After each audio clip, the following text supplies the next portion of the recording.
Hey, welcome back to the LA Football Show, LAFB Live on Mondays here on the LA Football Network. This is your Chargers segment, 6:30 to 7, all things Los Angeles Chargers. Excited to get into it. Thank you all for jumping in here and tuning in with us. My man, Jamal Madni, what's up, brother? Happy Monday. How we doing? Happy Monday, brother. Excited for segment 2 of Monday Night Live, and we're talking Bolt fam over here. Yes, Monday Night Raw, but LA football style, if you will. Live here on YouTube, Twitter, Facebook, and of course, LAFBnetwork.com. So, everyone, thanks for tuning in. Once you get in here, drop your comments. We're talking offseason. I talked to Jake Hefner of Chargers Unleashed earlier today. We are 17 days away from the NFL draft. Crazy that it is here. Chargers sitting at pick 21. A lot of fun discussion, obviously, come draft season about what to do. And people do tons of mock drafts. We did a live mock draft last week. We're not going to do a mock draft this week, but we may do another one next week. So obviously have plenty of that going for you. But I think for this segment, Jamal, we're going to talk kind of what's the most important move or moves the Chargers should make basically in the next 21 days. So if you include the draft, should it be another free agency signing? Excuse me. Is it a particular draft pick, whether it's a position or player, or is it one of those either UDFAs, undrafted free agent, or a post-draft free agent signing? Some of those vets make it through the draft and don't get signed. So a lot of ways we can go with this. I'm sure we'll bring up a lot of names, but that's kind of the way we can get into it. Before we do, our guy Dallas, thanks for hanging out with us. He did the full cycle last week, and I think he's going to go for the full cycle again this. I know he'll be next segment because we do USC. We'll see if he sticks around for the final one with UCLA. But question for you, Chargers spent like drunk sailors last year. Who really makes a mark this year, and who really needs to or might be gone? So current players, I assume he's talking about, who makes a mark that didn't last year or who needs to be gone. No, that's how I'm assuming it as well. And first of all, I think that Ryan, you and I need to be in the sequel business because there was that great movie Yumi and Dupree, and Oh, I think that the sequel's got to be Yumi and Dallas because Dallas has been sort of our ride or die the last couple of weeks here, and so really appreciate you, Dallas. In terms of the question, look, I think the individual, when we're talking about free agency and who really needs to make the impact, I think when you look at the defensive side of the ball, that's where the inconsistency really lied for a lot of the year with the Chargers. They came on really strong at the end, which really created a lot of momentum. To me, it's going to have to be Khalil Mack again. You know what you're going to get with Bosa. You know what you got with Derwin James. I'm giving JC Jackson a bit of a pass right now because honestly, that was such a gruesome injury that I don't know what that timeline is going to look like. Not just of him getting back on the field, but him being the JC Jackson of the New England Patriots. So for those reasons, I look at a Khalil Mack and say, listen, we need the Bears version of Khalil Mack. We need a Raiders version of Khalil Mack, and he needs to be that anchor defensively, really right in that backer position to really anchor the physicality of this defense, anchor the gap integrity, anchor what is really good situational football and swarming to the ball. So I look squarely at Khalil Mack as being a vital piece to the puzzle for 2023 and really sort of earning not only the contract but the praise and really being a huge contributor to the hype that was all in terms of the Chargers slogan for last year. yeah, it's a great one. Real quick, and I'm not going to have this take over the convo because we'll talk a lot about it next segment for USC. But just breaking news, Jamal.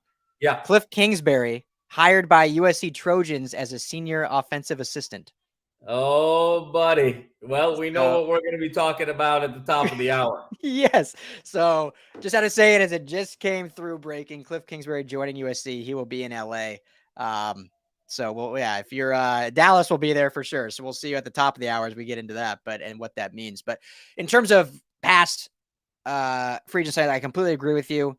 That Khalil Mack, who had a good impact I wouldn't say a great impact last Yeah. year. He was formidable. He had some games where he absolutely, I mean, week 1 against the Raiders, it was like that was the best trade in the recent era, having, 2.5 or 3 sacks in that game and almost single-handedly willed the Chargers to win that home opener. But then we'd go through stretches of, not really being an impact. And part of that was missing his running mate and Joey Bosa. And you start getting those double and triple teams. And as good as he is, it's hard for any pass rushers not named Aaron Donald getting through double and triple teams. So I think it just showed how vital Joey Bosa is to Khalil Mack's success. But if Khalil Mack can up the ante and be as dominant as he was, in 4 or 5 games last year over 17, then that's going to be that much better for them, obviously, as a team. The other one I'll throw out there, and it's not necessarily a free agent signing, but it was a free agent re-signing, and that's Mike Williams, who same kind of thing. They re-signed him last year. It was a big talk of, is he going to get the money? Are they going to let him walk? What's going to go down with that? They bring him back, and, some games he was absolutely dominant. Obviously, he missed some games by injury, which he seems to do every year a little bit, gets banged up here and there. And then some games he wasn't able to be that, true number one without his running mate in Keenan Allen, similar to Khalil Mack with Joey Bosa. So Mike Williams is the guy that love on this team. I think he's very important to this offense. He's extremely important to what Justin Herbert and now Kellen Moore will want to do, especially in the vertical game.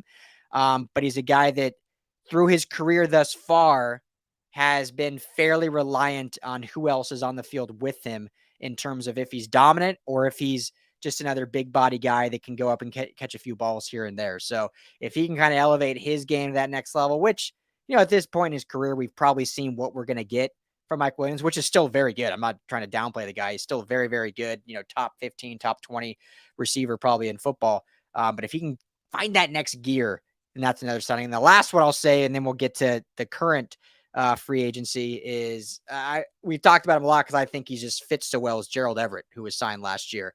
Again, the big thing with this Chargers team, Jamal, we talked all season long was inconsistency, and that goes down to individual players as well. Gerald Everett was some games looked great, other games inconsistent. Part of that may have been game plan. Part of that may have been, Justin just looking past him at some of his other weapons. Part of it could have been schematically what, the offense was doing then. So, but if he can be a more formidable threat, which I think he will be based on what Kellen Moore does with tight ends, he's another guy that could truly break out and be a kind of dominant force for this offense.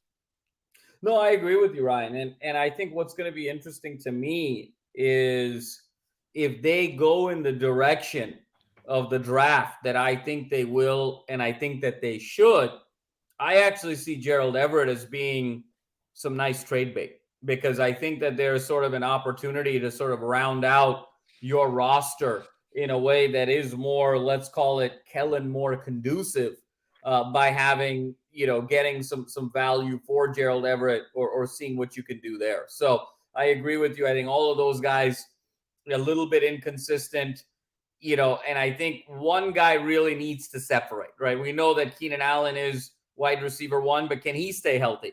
Can Mike Williams put a whole season of dynamic catches and dynamic separation together? Can a tight end emerge? What's going to be the state of Austin Ekeler, body, mind, and soul? So I think there's a lot of questions offensively and defensively, frankly, with the injuries. But I think you hit the nail on the head on, the 2 on offense and I think the 1 on defense.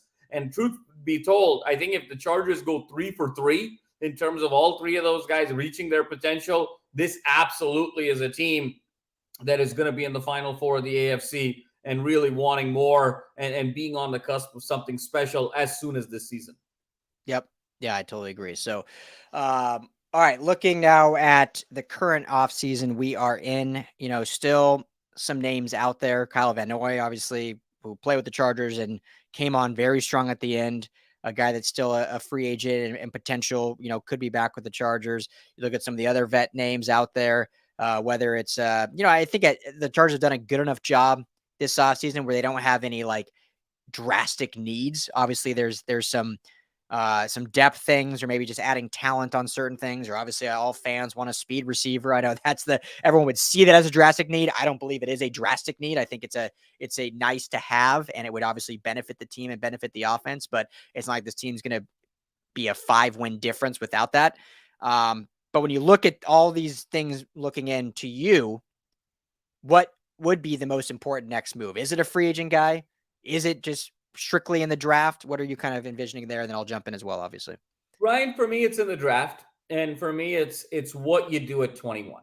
And I think that's going to set the tone for not only your draft and the portfolio that you compile over the course of those 3 days, but then the secondary effects of what you do in free agency. And for me, I think it's very clear what you do at 21. I think you draft Michael Mayer out of Notre Dame. The 6'5", 250-pound tight end who over 2,000 yards receiving with Notre Dame, 18 touchdowns. The vast majority of the time he was double teamed. This guy looks every bit the part of a tight end one. He reminds me of a more skilled version of Jason Witten, to be honest with you. And so when you put him in that Kellen Moore offense, when you know how much Kellen Moore values the tight end, now you have a true tight end, a true security blanket, a guy who's going to run those 15-yard seam routes, the guy who's going to shield himself over the middle, create space, and be that ultimate sort of security blanket for Justin Herbert in a way that still allows you to move down the field. The problem last year was Austin Ekeler was Justin Herbert's security blanket. But every time he threw the ball to Austin Ekeler, it was a 3-yard gain. Now, can you get to a position where your security blanket is actually getting you 8, 10, 13 yards?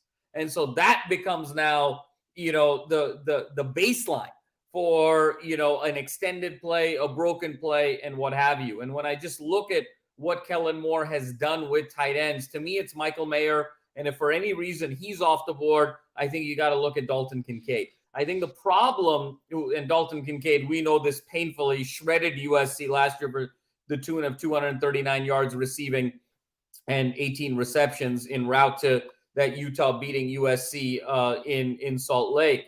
So I think that's where you go. That's choice 1 for me is Mayer. Choice number 2 for me is Kincaid. Because as much as Everett is this hybrid, you don't know if he's sort of a big receiver, a nimble tight end, I think he gets caught a little bit in no man's land because I think he gets physicaled up by some bigger defenders. And I don't think he has the speed to sort of, or the physicality to sort of create separation and space from the smaller defenders. And I think that's where you see that inconsistency. I think you want to go right to central casting, the guy who's your prototypical tight end, and really allow that individual to shine that then opens up the field for the Keenan Allens, for the Mike Williamses, for them to break out the way we want them to. So for me, the next move is Mayer, and if you can't get Mayer, it's Kincaid. So, like I said, I think the Chargers have done a good enough job this offseason where they haven't pigeonholed themselves and they don't have a drastic need. I agree with you. Probably the biggest need they have is probably at tight end, whether it's depth or a true 3-down tight end starter, or at that, extra wide receiver position just to add more weapons to Justin Herbert. So I would be thrilled with either Mayer or Kincaid. I think honestly, they're in a great position at 21 where they can really take best player available or trade down or whatnot. So I agree with all that. Just for the sake of playing devil's advocate and for the sake of argument here live and for the sake of throwing out some different opinions, the thing about drafting a tight end early in today's NFL, and this is not how you should draft, so I'm not saying this is what they should do, but when you just look at the history over the last, almost 20 years, all of our elite tight ends in football have not been first-round picks for whatever reason, whether it's development issues, whether it's hype issues, whatever it may be. But you can look back over the last, I'll just list a few. Kyle Pitts is still too early to tell, but Noah Fant, TJ Hawkinson, Hayden Hurst, David Njoku, Evan Ingram, OJ Howard, Eric Ebron, Tyler Eifert. You could keep going on and on. Those are all first round tight ends that haven't been busts, I would say. Maybe busts considered their first round, but they're still in the league. They're still having credible scenarios. But when you look at the elite tight ends, the Travis Kelce's a 3rd round pick, the guy up in San Francisco, I won't mention, 5th round pick.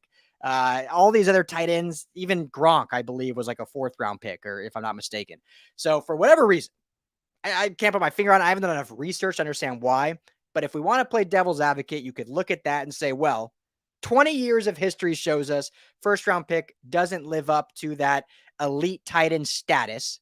And when you look at a guy like Kellen Moore, who created a Dallas Schwartz is in here in our chat, but created in Dallas the tight end that was not a first round pick into a very, very credible tight end. Dalton Schultz. Very similar. Yes. In Dallas. And he's in Dallas. That's what threw me off. I was on a roll here, Jamal. I was on a roll. But took this lesser draft talent, made them fit in the system, and become kind of that elite level, or at least fringe elite tight end level. You can make the argument, well, we probably shouldn't use our first round pick when we could use it for one of these receivers, or for edge depth, or for a corner in case JC Jackson doesn't ever come back. So is it a good argument? Probably not. Is it one worth at least talking about and exploring? Maybe. I don't know. But again, I would not be upset at all if Michael Mayer or Dalton Kincaid is the draft pick. But just looking at that data, looking at that history, it might be wise to go in the other direction, especially when you brought in a coach that has had so much success at the tight end, regardless of what name on the back of the jersey is playing it. No, it's a great point, Ryan. And what a great argument that is of looking back at the last 20 years and going through that list. And so it's hard to argue with data and logic. The one thing I would say, and that's a nice point by Dallas of Gronk at 42, so a little bit higher than we were talking about there. But here would be my two counters. One is the guys that you mentioned, the last couple of years in particular, teams were still drafting on potential. Those guys didn't produce on the field quite like number one tight ends, first round pick tight ends.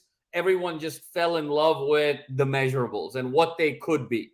It's not like, Pitts' numbers were necessarily kind of insane outside of, a stretch there, 2 years ago. And then when you look at some other guys, Payton, et cetera, even OJ Howard, it was kind of like OJ Howard had one really good game in the national championship game against Clemson. And everyone was like, oh my God, where was this OJ Howard, the whole season? Saban didn't really utilize him. This guy's actually a superstar. So the difference here is Mayer has produced on the field in a significant way, the over 2,000 yards, the 18 touchdowns, despite being double teamed. So you see it on the field. The second thing for me is the Kelce, the Kittles, all of those folks, that was behavioral. Like Kelce was, he got kicked off the team and, with Cincinnati, had to earn his way back on. Kittle, it was sort of a similar story. Those guys were more, you were questioning, is their head on straight? And if their head is on straight, they're motivated the right way, these guys actually should be higher. But because of the behavioral stuff, because of some unfortunate off-the-field incidences, just because of some things that brought their character into question, they slipped. So that would kind of be my one counter, where Mayer, character-wise, is a stud, went to Notre Dame, did all the right things, and then on the field-wise is a stud.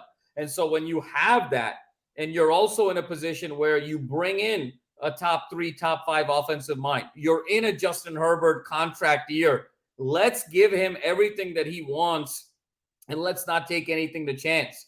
Could you probably get somebody at 35 or 40 that could do almost as good? Maybe, but why even take that chance? If you need that piece, let's arm Justin Herbert with everything he needs to be successful, to guarantee long-term stability and success for your franchise.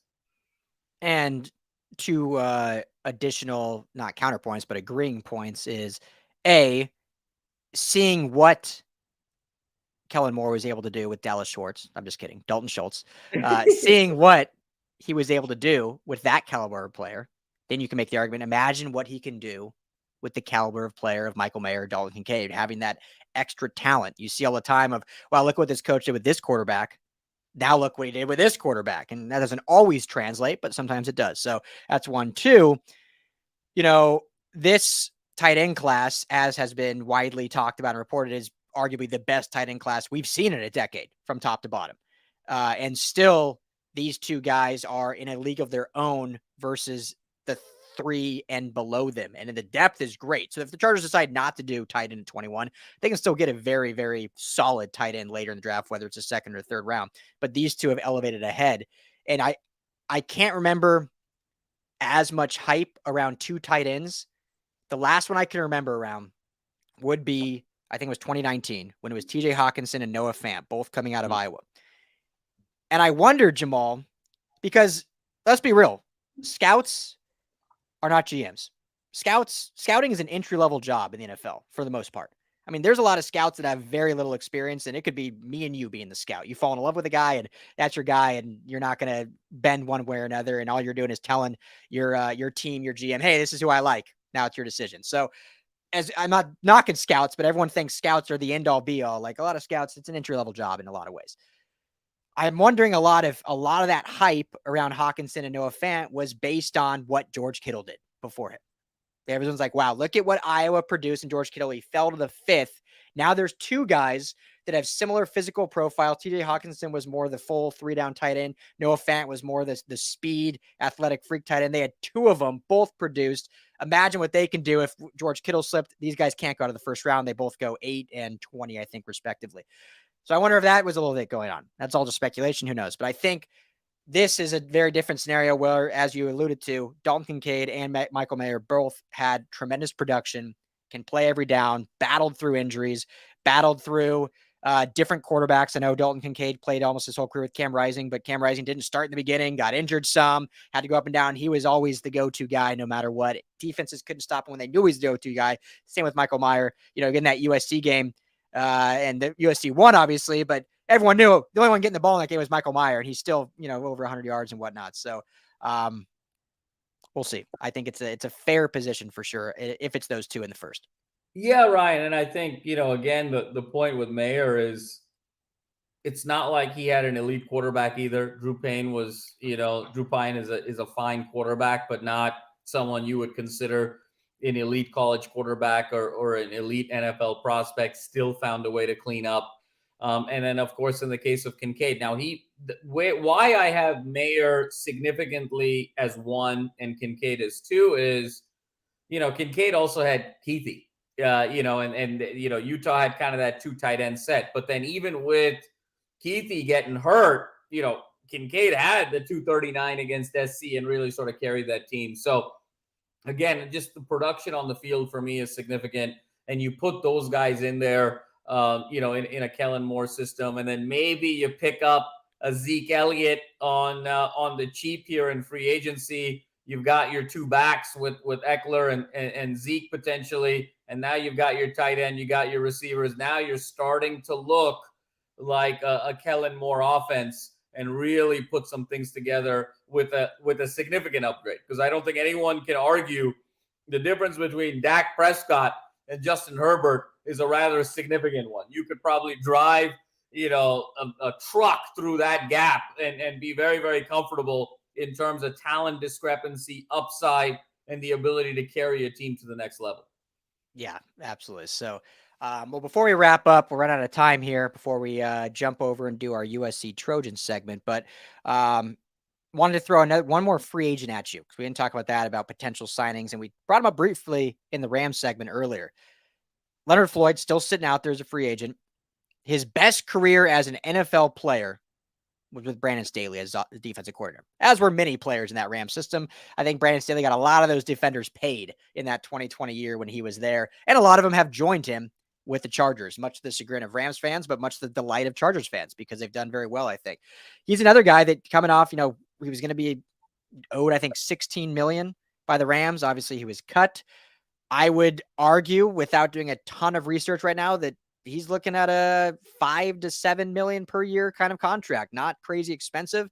And a guy, if you can add to Khalil Mack and Joey Bosa, who had his best season with Brandon Staley, does that excite you at all? Is that a signing you'd want to keep your eye on? Oh yeah, for sure. That would be something that really gets me excited because of the compliment, because of the value at the price. I think the one thing I would do, though, if I were the Chargers, is I would maybe wait until after the draft, see where things kind of net out.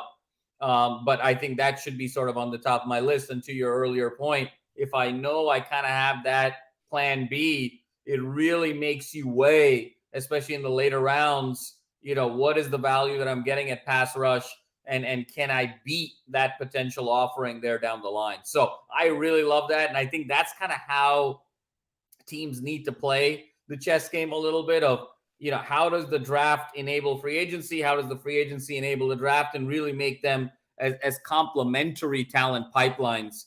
And I really love that potential for the Chargers. Yeah, I think it'd be great, but I agree with you. I think it's probably one of those they wait till after the draft, and if he's still available, then they can pounce on it with whatever money they have left over to add, and depending how the draft went and how many edge pieces they added. So that's all the time we got for LAFB Live Chargers edition. We'll be back later in the week for our pre-recorded podcast, also on 1090 ESPN Radio, starting at 5 o'clock on Friday. And of course, next week on Monday at 6:30, we'll be back right here for Chargers Live. For Jamal, Madni, I'm Ryan Dyrud. If you want to stick with us, we'll be talking USC here at the bottom of the hour, or top of the hour, at 7 here in just a minute or so. So we'll talk to you, especially you, Dallas, right over there. Thank you all, Bolt fan, for tuning in. Talk to y'all soon.